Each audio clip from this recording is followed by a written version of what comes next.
இந்தியாவில் red டாக்ஸியில் personal car வாங்கி drive பண்ணுற மாதிரி யூஏயில் அது பாசிபிள் ஆனால் ஷார்ட்டாக சொல்லணும்னா நோ தான்.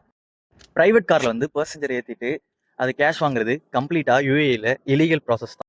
யூஏயில் வந்து டாக்ஸி, ஊபரு, கரீமு, லிமோசைன்ஸு எல்லாமே ஆர்டிஏ, ஐடிசியாக மாற்றணும். மாற்றினதுக்கப்புறம் தான் ஆப்ரேட் பண்ண முடியும்.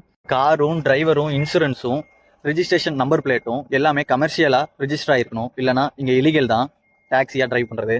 ப்ரைவேட் காரில் வந்து இல்லீகல் ரைடு நடத்தணும்னா ஹெவி ஃபைன் வரும், பேன் வரும், பிளாக் லிஸ்ட் வரும். இந்த மாதிரி நிறைய இது இருக்குது.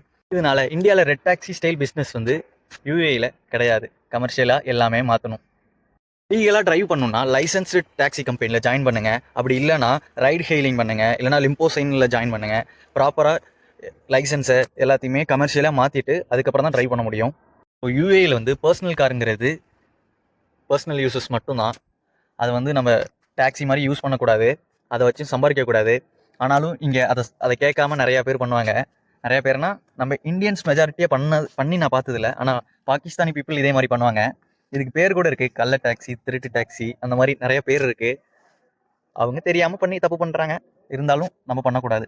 ப்ரோ, பிஸ்னஸ்லாம் பண்ணுறதுக்கு முன்னாடி லைசன்ஸ் வாங்கணும்ல ப்ரோ, அதுக்கு எவ்வளோ ஆகும்னு சொல்லுங்கள் அப்படின்னு கேட்குறீங்களா? என்னோட நெக்ஸ்ட் வீடியோவில் சொல்கிறேன். மறக்காமல் என்னோட ஐடியா ஃபாலோ பண்ணிக்கோங்க. நெக்ஸ்ட் வீடியோக்காக வெயிட் பண்ணுங்கள். தேங்க்யூ.